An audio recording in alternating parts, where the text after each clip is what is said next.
मायके का कर्ज।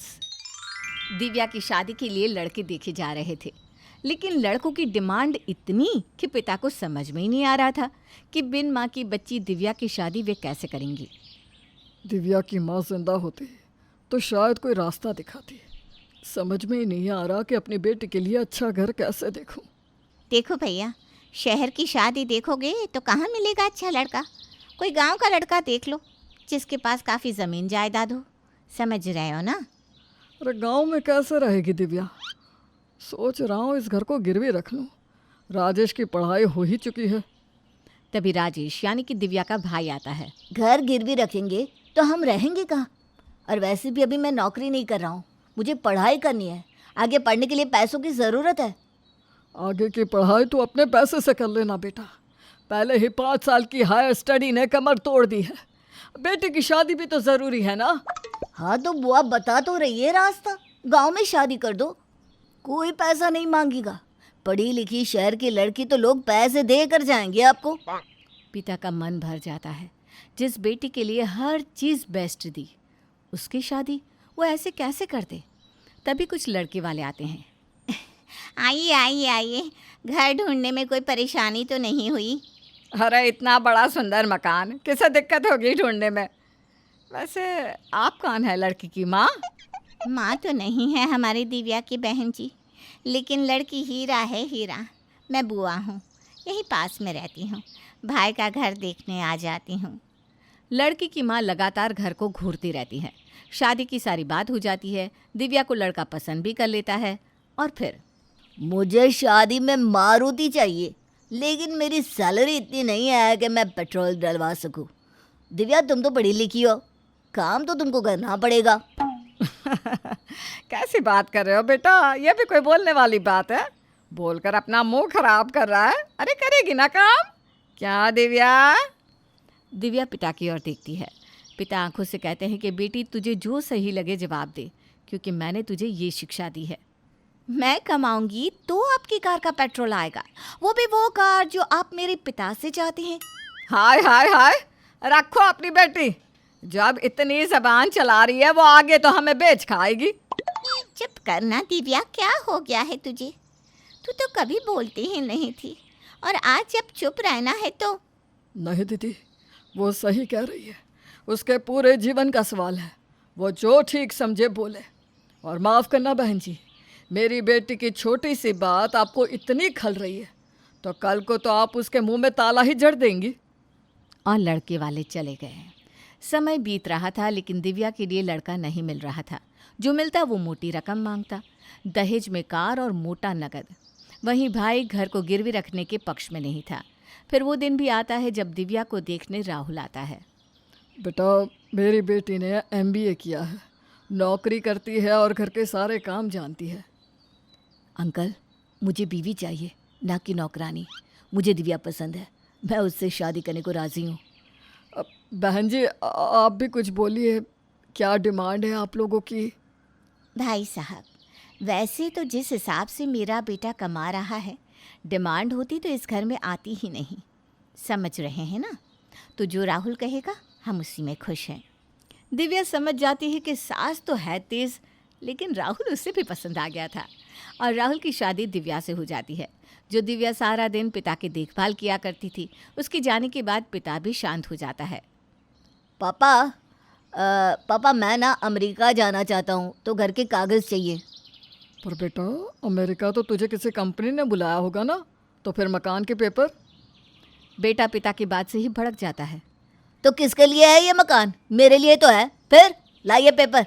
और मैं कोई मकान बेच नहीं रहा हूँ, सिर्फ गिरवी रख रहा हूँ। जो भी ब्याज होगा मैं दे दूँगा। और हाँ, एक बात और, अब से आपको इस घर में नहीं रहना है, मेरे पास अमेरिका ही आना है। पिता परेशान हो जाते हैं। जिस ज़मीन पर पूरी ज़िंदगी बिता दी, उसे छोड़कर पराये देश कैसे जाए। तभी दिव्या आती है। पिता बेटी को देखकर मुस्कुराने लगते हैं। बेटी पिता को गले लगती है और पापा, आप परेशान हैं? क्या बात है? ऐसे ही नहीं पिता की जान होती है बेटिया। ईश्वर ने कुछ ना कुछ अंदरूनी मेल किया होता है बेटा। वो क्या है ना तेरा भाई। ये कहकर वो दिव्या से सारी बात बताते हैं। अरे वाह पापा, ये तो कमाल ही हो गया। मेरे पापा अमेरिका के सिटीजन? पापा फिर तो मैं भी आया करूँगी। भैया, कहाँ है भैया? राजेश बाहर निकलता है। कैसे आना हुआ दिव्या? भैया बस आप लोगों से मिलने का मन था तो आ गई। अच्छा भैया, वैसे बधाई हो, आप अमेरिका जा रहे हैं। अच्छा हुआ तू आ गई। पापा, दिव्या से साइन ले लेना उस कागज पर। दिव्या हैरान हो जाती है, समझ ही नहीं पाती कि अब उसे किस पेपर पर साइन करना है। मेरे साइन कहाँ भैया? प्रॉपर्टी के पेपर पर। मैं गिरवी रख रहा हूँ ना मकान, कर्जे की किस्त अमेरिका से भेज दूंगा। और फिर पापा को भी तो वहीं लेकर जाना है। पापा जल्दी से पेपर लेकर आइए ना। पिता सर नीचे करके प्रॉपर्टी के पेपर लेने अंदर जाते हैं। लेकिन फिर मैं क्यों साइन करूँ? घर तो आपका ही है ना। वैसे तो मेरा ही है, तेरी शादी में काफ़ी खर्चा किया है पापा ने, तो देखा जाए तो घर तो पूरा मेरा ही बनता है। लेकिन अब क्या है ना, सरकार कहती है बेटियों का भी बराबर हक है। अरे तू साइन कर देगी तो इसका मतलब होगा कि तुझे घर से कोई हिस्सा नहीं चाहिए। दिव्या मन में सोचती है कि भाई ऐसा तो नहीं है, माँ पापा की निशानी है ये मकान। लेकिन फिर भी वो भाई के कहने पर साइन कर देती है और घर गिरवी रखा जाता है। कुछ महीनों बाद दिव्या फिर घर आती है तो पिता कुर्सी पर बैठे थे। पापा क्या हो गया?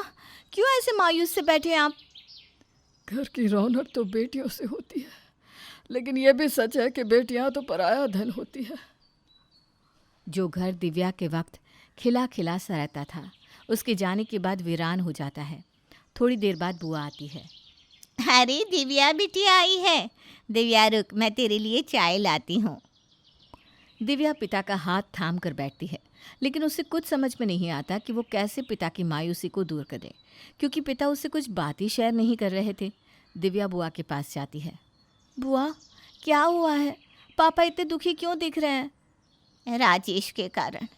अमेरिका जाकर कुछ महीनों तक रोज़ कॉल भी किया करता था, लेकिन अब मेरे पास भी भैया का कोई फ़ोन नहीं आता, पर भैया ने तो कहा था कि उसने तो क्या क्या ना कहा था।